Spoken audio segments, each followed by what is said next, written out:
Hello, everyone, and welcome to the Sea Live podcast. My name is Sam, and as always, I've got my trusted friend and podcast sidekick, Chris Varnes. We've had a busy one, haven't we, mate? We've had a lot of conversations today, haven't we? There's lots and lots of conversations happened today. Today was the first day since lockdown began, when we were together in March, where I felt there's just a lot of progress. Yeah, I mean, well, for those that don't know, we have regular meetings with Liverpool Council and the LinkedIn meetings that we join on a regular basis, on a monthly basis. And it was one of those meetings today, and we were speaking to all different types of businesses, from startups to restaurants, hotels, you name it, they were there. So it was great to see everyone, and obviously COVID's hit everyone, dramatically, including ourselves. So I'm going to shamelessly plug the social medias. So this is what I'm going to say. Make sure that you follow us on Facebook, Twitter, and Instagram. So on Facebook, we are at Sea Live. On Twitter, we are Sea Live Enter1, and on Instagram, we are Sea Live UK. And again, like I said, it's so important that you follow these social medias, because it gets, you, the audience, to see these great acts that we've got. I mean, Chris, we've got a little secret project that we're working on.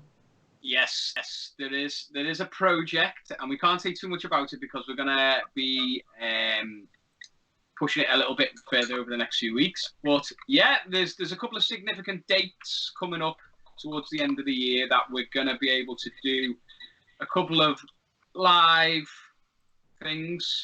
Can I say that, Sam? Yeah, we can say that. A few live things, maybe pre-recorded stuff. But yeah, go on. It's going to be fun. It's going to be exciting. But hopefully, by the 1st of October, we'll know if some of you can actually physically see it live. That's the date that we've been kind of told today, that things might get reviewed for a bit of live performance. So watch out, everybody. Yeah, indeed, watch out. But on to our guest for this evening. We've got singer-songwriter from Walton, Liverpool. He's a local lad. Let's get him on. This is Scott Beckett. How you doing, mate? Hey! Hi guys, you alright? Yeah, we're good. Well, to be honest, we're knackered. Absolutely knackered. Yeah. How's your day been? What have you been up to today?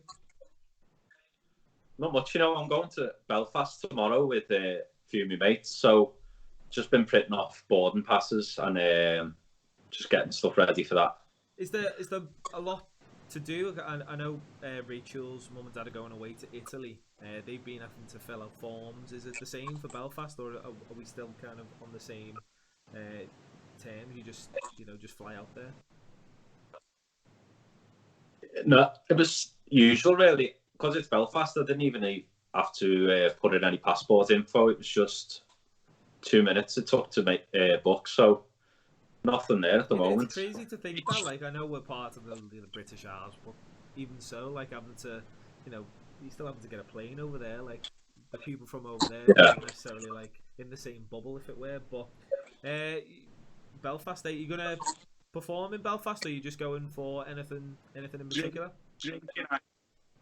No, it's just a few of us lads. We've got a mate in Derry, which is about 2 hours from Belfast, so we see each other a couple of times a year. So we're all meeting up in Belfast just to relax. Have a drink, you mean? Hey! Yeah. You can say it. Have some Guinness.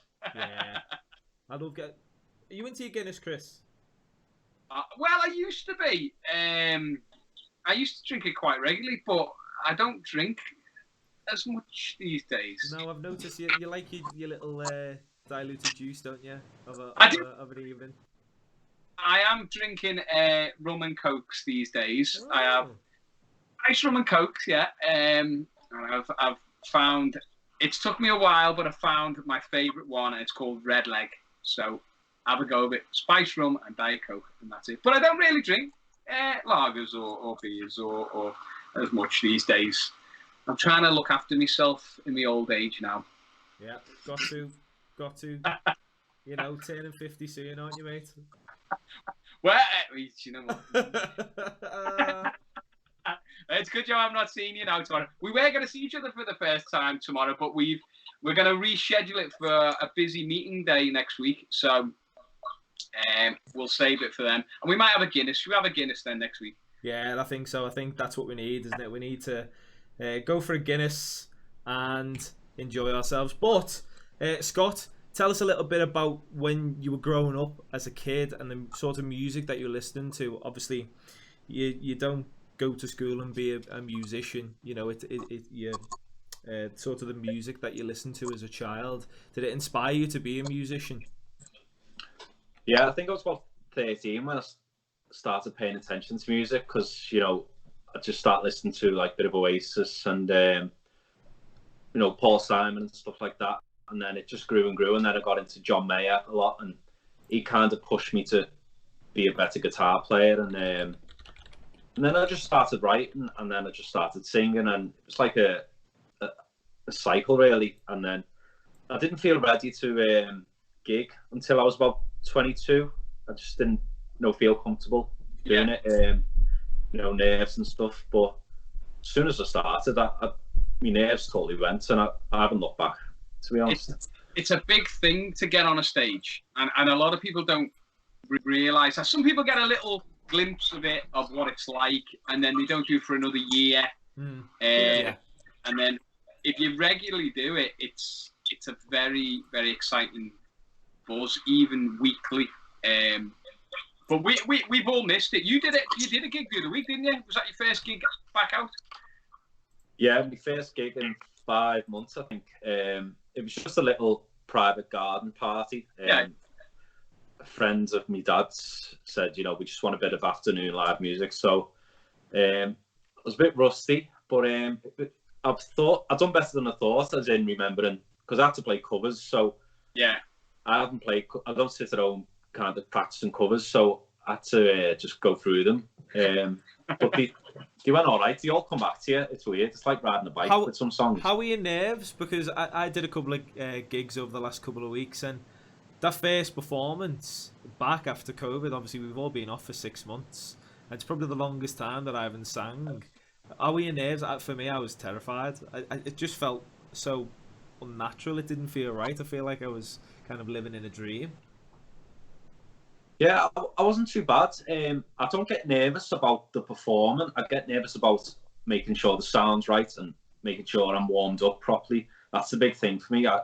If I know I'm warmed up properly, I don't worry about it. Yeah. But obviously there was songs that I hadn't played for 5 months. So, but the thing is, the mistakes you make, the audience, most of them don't know you've made a mistake. So, you know what I mean? Absolutely. So it was a garden party. Obviously it was a family kind of do, but we were talking about putting people out into garden parties, and we're a bit nervous about that. But I think once we learn more on the 1st of October, I think it's going to make our lives a lot easier when we can work out what's happening socially and how we can sing live. But I think I'd be more nervous of people at the moment rather than the actual gig. Was that like you, Sam? Were you more scared of the people or the actual gig? Well, I've only done 3 at Grand Central, and they were all socially distanced. So again, I think it was more than 6, 7, 8 feet away from any person that was sitting down. But on top of that, you know, there was a one-way system, and obviously the outdoor aspect as well. So it was good. It was really good, considering, you know, I've been in some places that, you know, don't adhere to social distancing, which is a real shame. But yeah, from an artist point of view, you've got to be happy. Although you've got to be happy in these scenarios. I mean, especially for my circumstances, being on the high risk list as a type 1 diabetic. So it's important for me specifically to make sure that these measures are in place. And it's got to be safe. Otherwise, there's no point in doing it. People are going to get sick. People are going to catch this virus and end up being in hospital. And there's going to be a new spike, another spike. So, you know, we've said it from day one, from when we've done this podcast, to make sure that you're socially distanced. Make sure that you're doing the right things. If you feel that it's sort of wrong what you're doing, then it probably is. So, you know, do the right thing. What I mean? Yeah, my career on the line, folks. Come on. So yeah, I wanted to touch a little bit on as well. Scott, you're in the cavern, aren't you? What are you doing there in the cavern? Well, I started working there in 2013 on the bar, just as a bar job when I finished uni, and then a few years went by. I mean, it's gotten busier every year, and it's really, really probably the busiest bar one of the busiest bars in the city. And then after like 3 or so years, I just said to the guy who organises the gigs, is there any chance I can have a trial gig? And kind of went from there. I haven't got a regular gig, but I play quite regularly, like maybe once every 2 weeks, or sometimes I can play a couple of times a week. It just depends. Yeah. But they have their own resident artists, so I'm not a resident, as in I can gig elsewhere. So, but I love playing the cavern. I mean, there's no other place like it. And the atmosphere and the crowds, they're all there to hear you. As in, some bars you just playing to people who are not really interested in live music. So it's a good place to play, definitely. And is it? Sorry, Chris. Is it a rule that you've got to sing all Beatles songs in the cavern? Is that the rule? It's not a contracted rule, but it's like the law. Yeah, it's the folklore. If you don't do it, you're going to be dealt with in a serious matter. Yeah, well, funnily enough, before I worked there, I wasn't really into the Beatles. I'd obviously heard the singles, like the mainstream hits, but then when you work there, you come across all the kind of the B-sides and the album tracks, and I like them more than Hey Jude's and stuff like that. I like some of the album tracks, so working there has been like a blessing, really. Has it changed your opinion on the Beatles as opposed to sort of a singles band? Are you now a fan? But just bearing in mind, Scott, please look in the background of Chris's. He's got a John Lennon portrait there, so please be careful what you say. Please say you like the Beatles now. Go. Yeah. Hey! They're not my favourite bands, but I know for a fact they are the best bands there's ever been and probably ever will be. But they're not, I don't know them inside out, but I do love the Beatles. Yeah. It's good that you said John Mayer at the beginning. John Mayer is one of the most unbelievable talent around at the moment, and I don't think he gets enough public viewing as he should do in this country. When you go to see him, I went to see him live a couple of months ago, and he was just phenomenal again. I've seen him a few times now, but he's kind of got a cult following, as he will sell out the stadiums, but he's not as well known as some of the bigger acts in this country, but he is one of the most phenomenal guitarists I've ever seen.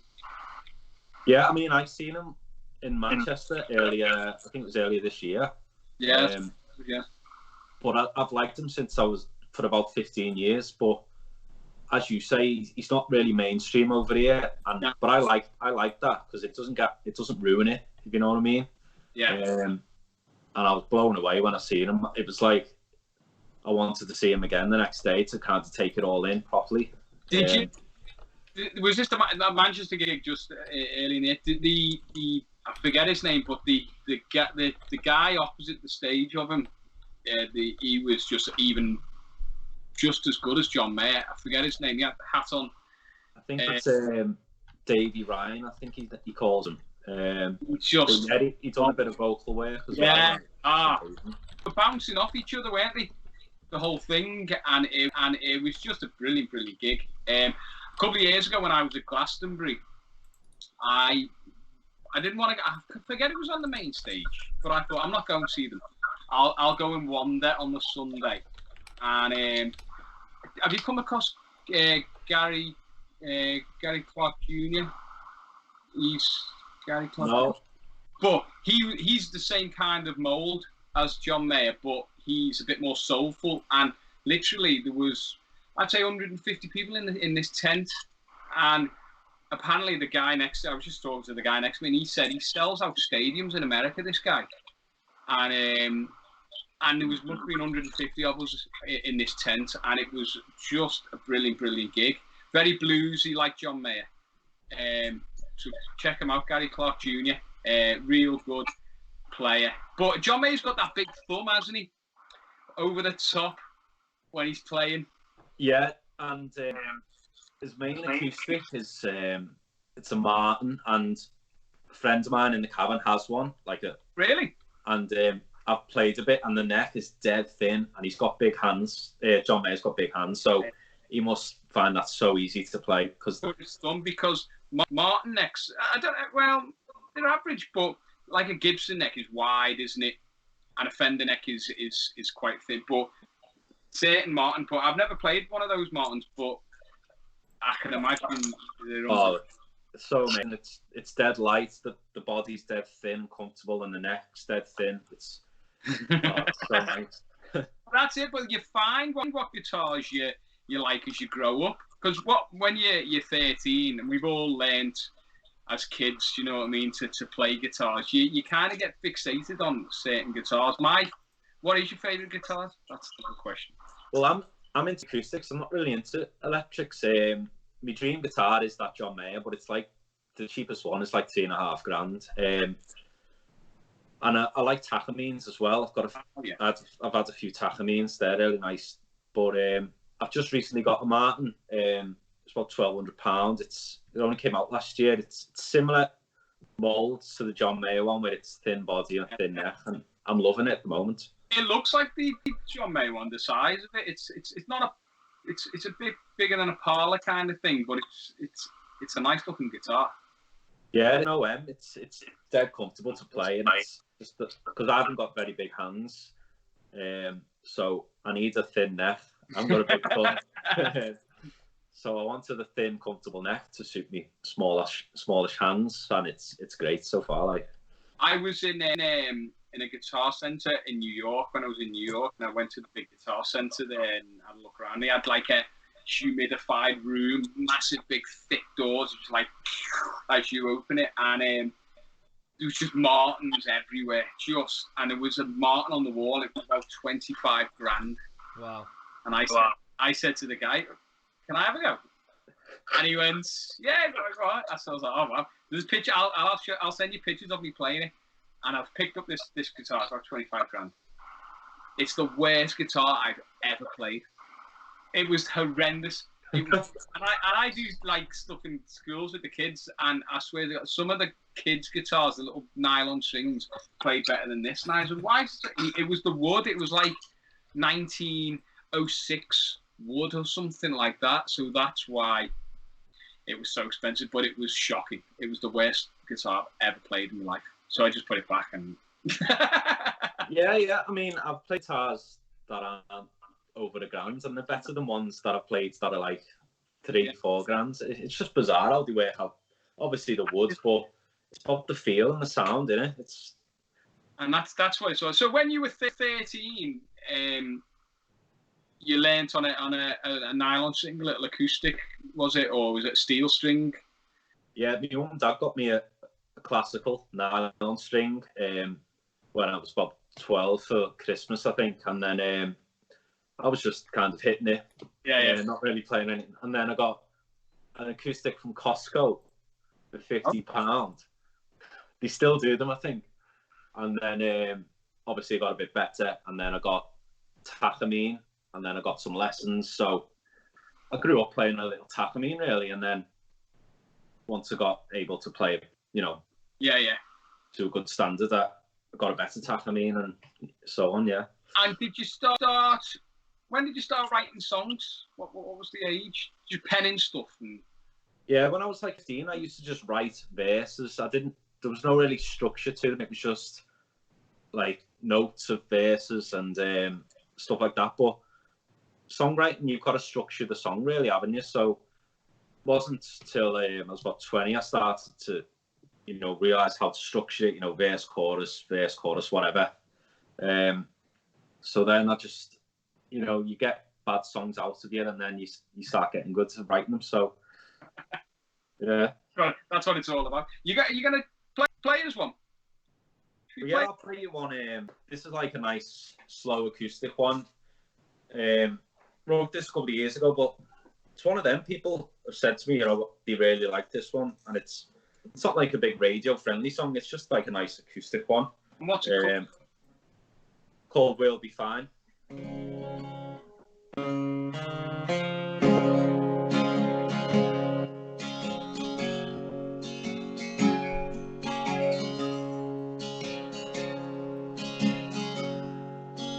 I found you there, sitting alone. You were sat with your headphones in, and you were singing along to the dark side of and I couldn't find the words, but I know deep inside, through all the bad times, we'll be fine. We'll be fine. And I know you'd swim in the water, the waves would be broken, as broken as my soul. But I know deep inside, through all the bad times, we'll be fine. We'll be fine.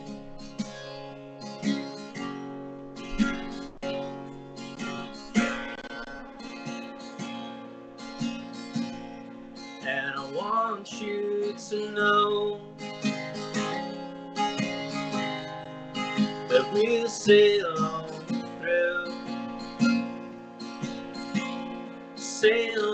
through the bad times.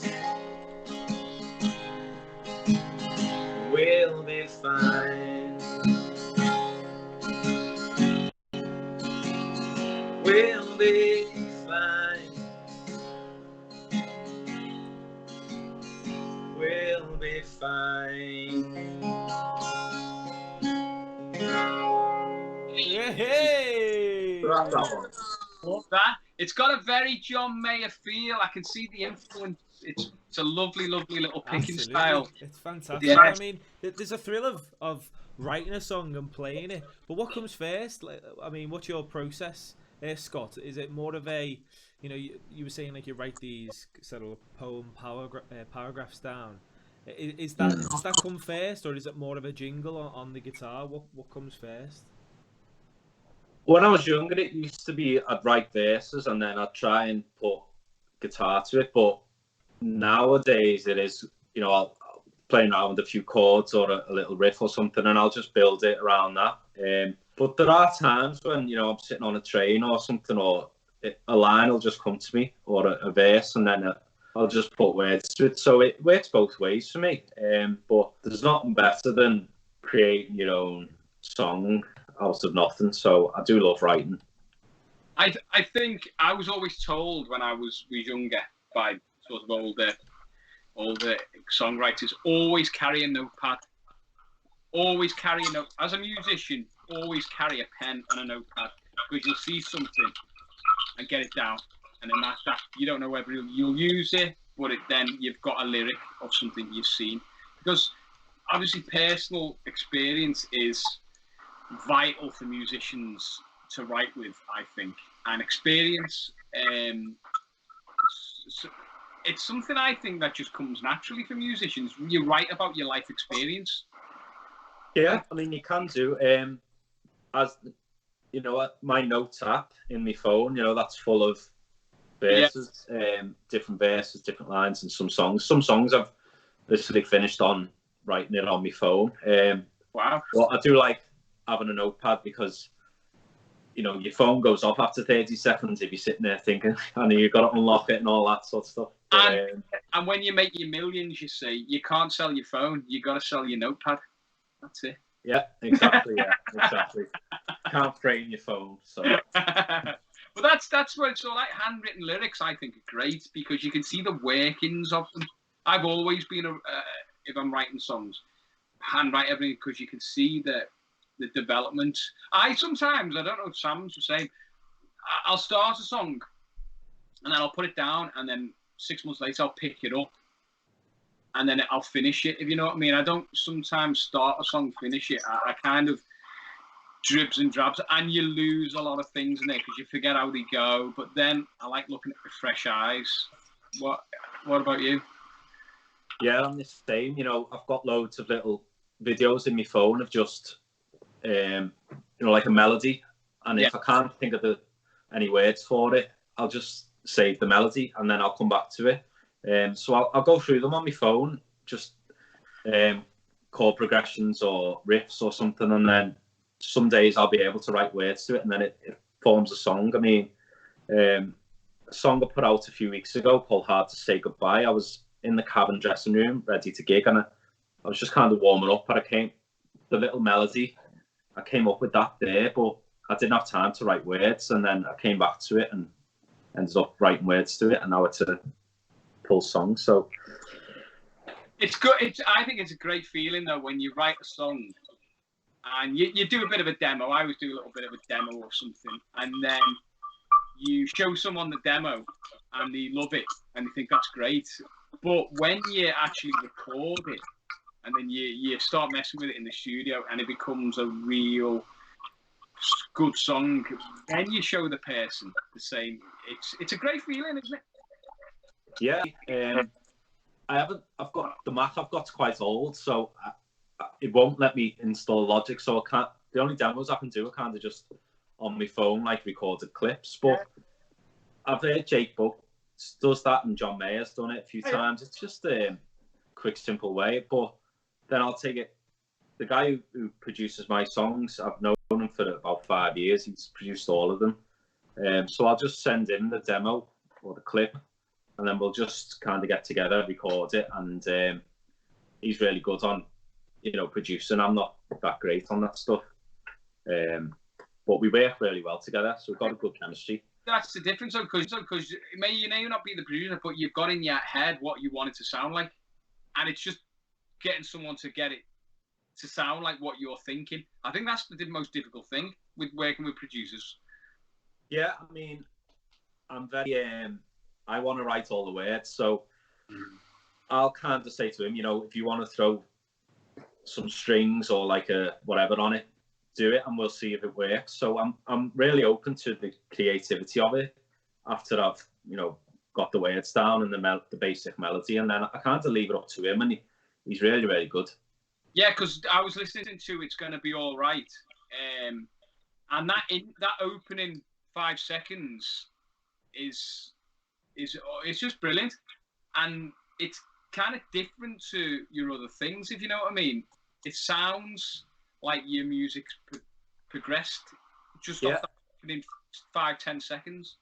Yeah, well, that song I wrote on acoustic, and I took it to him, and it didn't really work on acoustic, so to speak. I mean, it does sound fine on acoustic, but he done all that, the dancey beat and the intro that you like. I mean, he was working on it, and then I heard it myself, and I looked up and was like, that's great, that sounds great. So we kept it in, and then he made it into a really, you know, radio-friendly song. So all down to him. It's completely different, though, because you're very acoustic-based, as we know, and people need to hear you, which we'll talk about in a minute. But that's just a completely different sound, and I think it works really well. I think it's great. Yeah, I mean, I'm open to trying to have different styles. I mean, if you have the same style, it can get a bit boring, but a bit, you know, I want to spread my wings, so to speak, with trying new sounds and stuff like that. So it did work on that song, yeah, definitely. And you'll see, and Sam knows this because we talk with artists a lot, but when people are releasing albums and EPs and stuff, and they change the style, and people don't like the style, but as an artist, I would go with what you think is the right way. Yeah, I mean, obviously artists want to experiment, and sometimes it can't work. But it can work to them, but it can't work to the fans. Yeah, people listening to the radio. But I'm not massive at the moment or nothing, so I've got creativity. I can do what I want, really. And some people will like most of the songs. Some people might not like a certain song, but I'm not tied down to a label or any of that pressure. So at the moment, I'm open to trying new styles. Sam, when you write songs, you've been doing a bit of songwriting recently, haven't you, Sam? Yeah. Do you do the melody first, or do you do the lyrics? It's a tune for me. A melody will come to. I mean, like with the choir, we've been writing some original stuff, hopefully to send off to some record labels in the future. But yeah, the main one was a little tune that I was singing in the shower, and it was what if I did it like an O or a woe, and then it developed into this fully fledged 3.5 minute pop song, cheesy pop song. So I was thinking, like you said, Chris, I recorded it on my phone, had another 5 or 6 ideas that I recorded and had to play on both the piano and the guitar, and then it didn't come back for another, I think it was a month or two. And like I said, fresh eyes, it really does. It does work. It does work. It's amazing. So yeah, for me, it's more about the melody. The melody comes first, and then the words come after. I mean, O's and woes are probably my limit. I've got mates who write the chorus first. You write the chorus, and then that's it. The chorus, because the hook, you got the hook, but then the backstep. I couldn't do that. I have to start with an intro and get an idea for the melody for the chorus, but I can't write a chorus and then go back. No chance.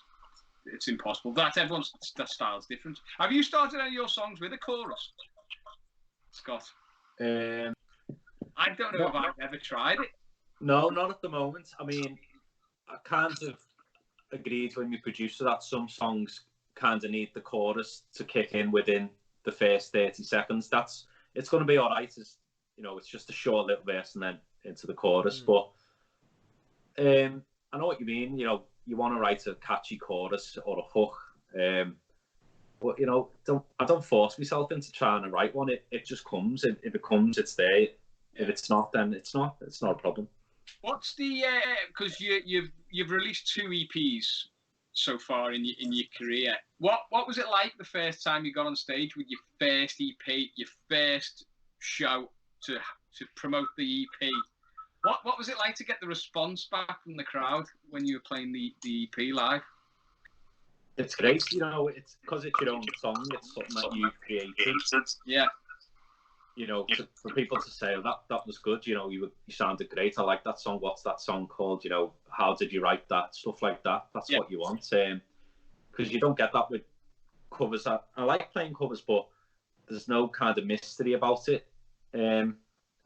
So obviously I'm nervous playing my own songs, but I'm not at the same time, because I can do what I want with them because they're mine. Yeah. You can get away with it. If I want to, yeah, if you want to sing it in a certain key or a certain tempo, then you can, because it's your song. Do you do it with a band when you do your EP, or do you do it just as you, as a solo? Just as me at the moment, but I'm looking at the songs I'm recording now. My producer's kind of putting drums and full band sounds on it. So once gigs kick in, I'm thinking next year now trying to book another tour. So I might get a band in, for certain gigs, That'd be good, because although the style you've got is very acoustic based, I think the new stuff, what people need to listen to, you can tell them later. It's different, isn't it? EP1, EP2, you can see your music has progressed, and I think a band would be quite good to see you play with a band. Yeah, it's something I have to get used to because I've obviously played with other people on stage, but my own band with playing my own songs, I've not had that before. Exciting. But yeah, I mean, it probably turned out amazing. So I'm looking into that. But yeah, the first EP and the second EP are quite different. Just because it's the first one's a bit more raw. And the producer I was working with, who I've mentioned, he was kind of learning as he was going a bit as well, like I was. So we kind of made it together. And then the second one, we were a lot more like straightforward and knew what we were doing. So it's a really good relationship we've got. Did you have the tracks for the new EP? Did you have them overspilled from the last EP, or were they completely new ideas? No, they completely new. Okay. I kind of, you know, I know Noel Gallagher said he had the first 3 Oasis albums written before he'd even recorded them. I reckon he did. I reckon. Well, whether he did or not, it's up to you. But I think that's a good idea because, you know, you're under no pressure when you're not signed and stuff like that. So I've got loads of songs written that I haven't recorded yet, but I could do another 2 EPs, but I want to do a full album for next year, I think. Has lockdown helped you to write? Yeah, I've been writing a lot. I've wrote about 15 songs in 5 months, which doesn't sound like a lot, but it is. I'm not the type of person to write one song every day. I write when I feel like when I feel in the mood for it, and when it's flowing. So, and I've recorded 3, and the second one's about to be released yet, so it's looking good. And I think that's the beauty of writing original music. You can see as you're playing it what the crowd react to. So there's certain songs that you'll play, like when Sam and I are playing, we play in the covers band Up All Night, and we know the certain covers or the certain songs that the crowd go mental for, and we change the set as we see the change, don't we, Sam? Yeah, I mean, I think that's for everyone. You've got to go into every venue or party or event with kind of like an open book and look at the audience and say, "Oh, hang on a minute, these are what, mid-30s, early 20s, so they're going to want current stuff, and vice versa if they're older." So it depends. When we walk in, we'll say, "Oh, we'll take this one out." Like the towards the end of our second set, we usually have like Mr. Brightside, and we have Oasis as well, and they're for like more of the younger crowd. But then we might switch it up and have the likes of Sweet Cadillac, and which has got the greatest bass solo you've ever seen in your life, Scott. Which Chris can't play. But and we're going to go back because we've touched on this over the last few weeks. Every time there's a gig, that exact point, something happens mental that you can't write at that specific time. Oh, that's what happens. It's just so funny because people are probably thinking, "Oh yeah, whatever."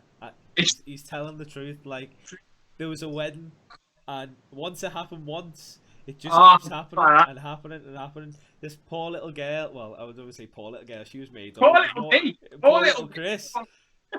This inflatable guitar that the guests all had, inflatable microphones, guitars, big massive sunglasses, sombreros, everything. And Chris is trying to, near the end of the set, so it's like keeping them up there, making sure that they're having a great time. And they were, to be fair. But this little girl, and I think it was like her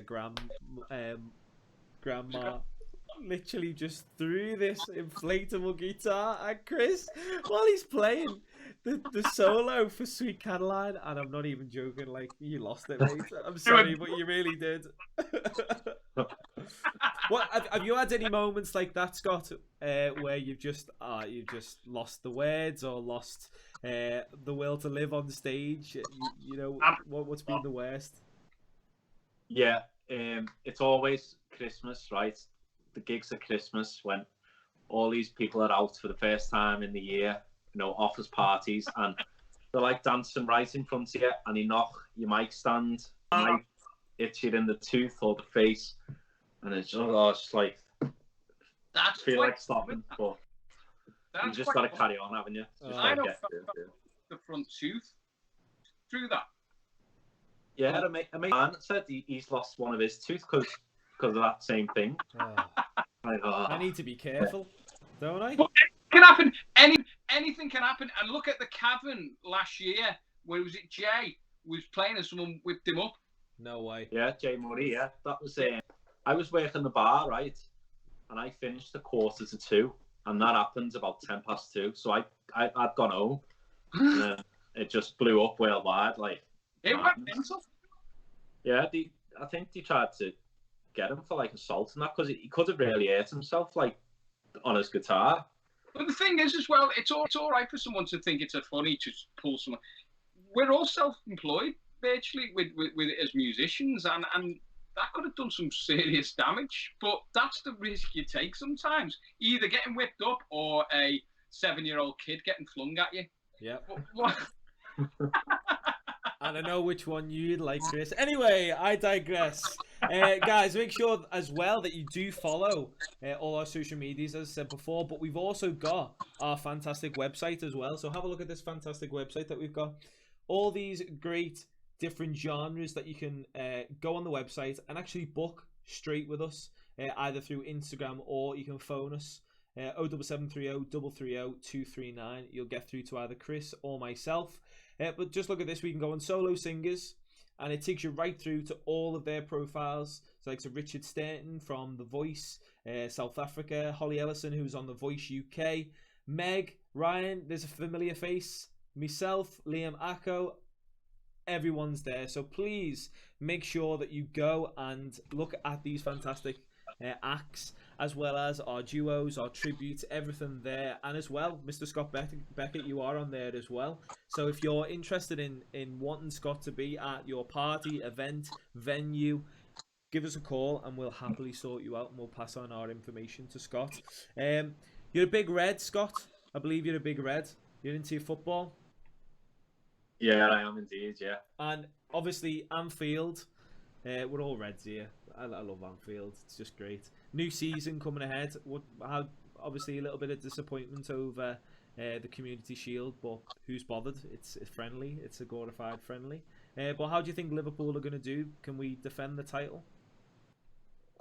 I think it'll be tighter this year. I think we need to strengthen because, I think we need a fourth-choice centre-half. I think we need someone who can play across the front three, because you can't ask the front three now to play 38 games. And I don't think Origi's...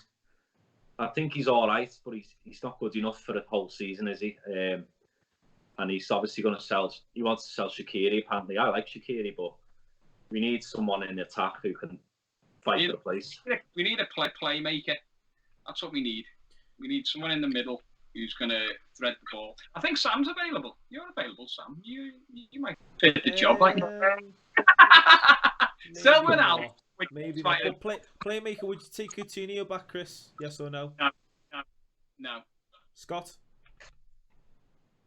Yes, but not for a big fee. Maybe on loan. I wouldn't pay anything for him. What about Messi? He's available. Have you got 700 million? I don't think City have got 700 million. 33-year-old, 700 million for a 33-year-old. It's crazy. His wages is just as bad. 7 billion wages he's on a week. It might as well be that. But people are saying about shirt sales and stuff like that. It won't equate to, it's like $1 million a week. It's ridiculous money. Yeah. Speaking of Liverpool, you've had your tracks played at Anfield and on match day, haven't you?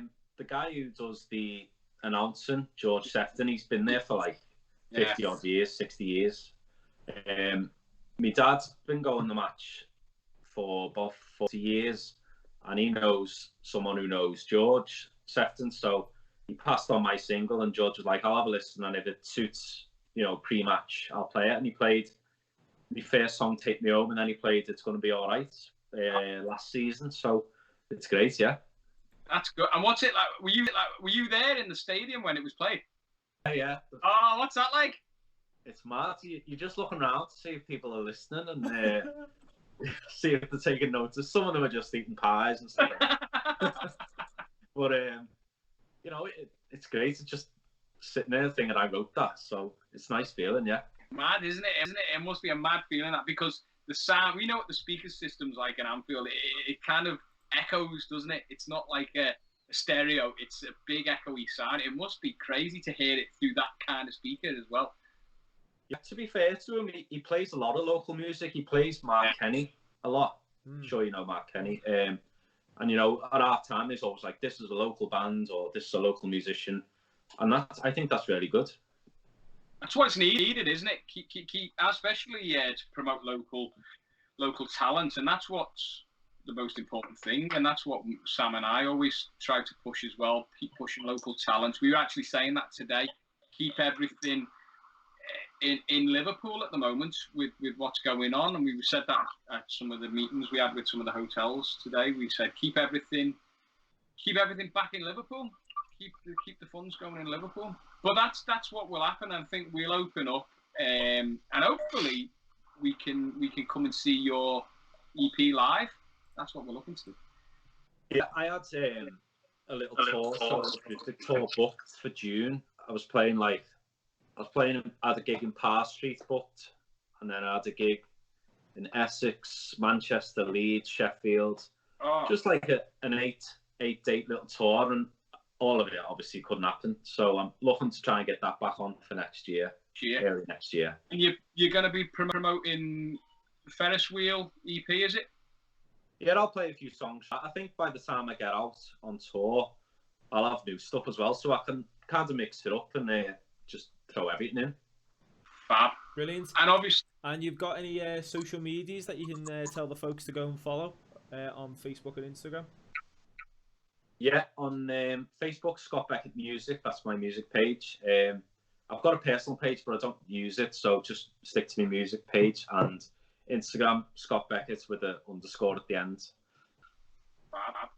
And we're gonna hear a new track by you. Days Will Get Better.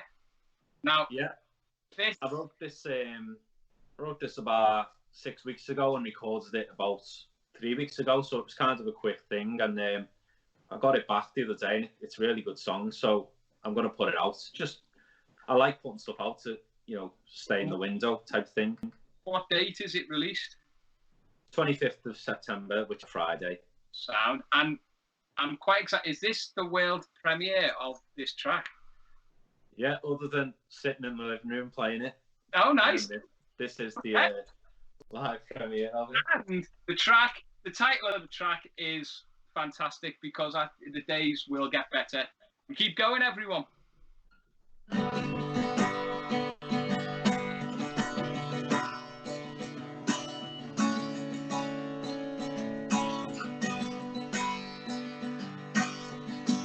You said it's over.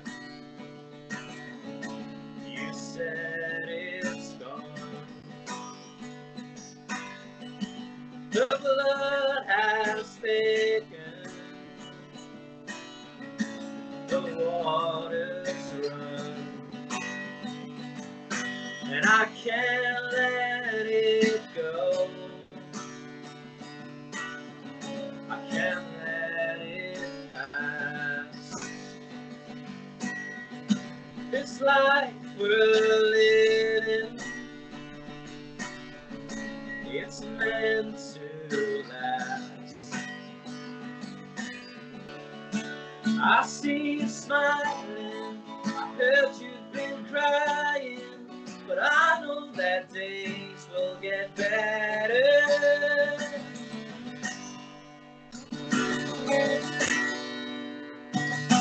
I try to believe, I try to be strong. The town has collapsed around me, and I can't carry on.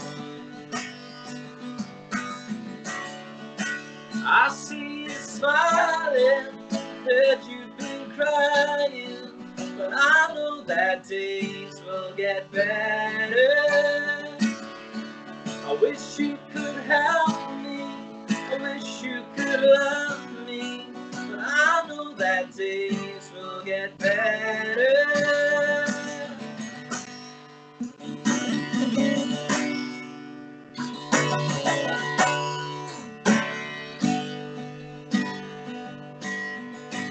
You said it's over. You said it's gone. I see you smiling, heard you've been crying, but I know that days will get better. I wish you could help me, I wish you could love me, but I know that days will get better.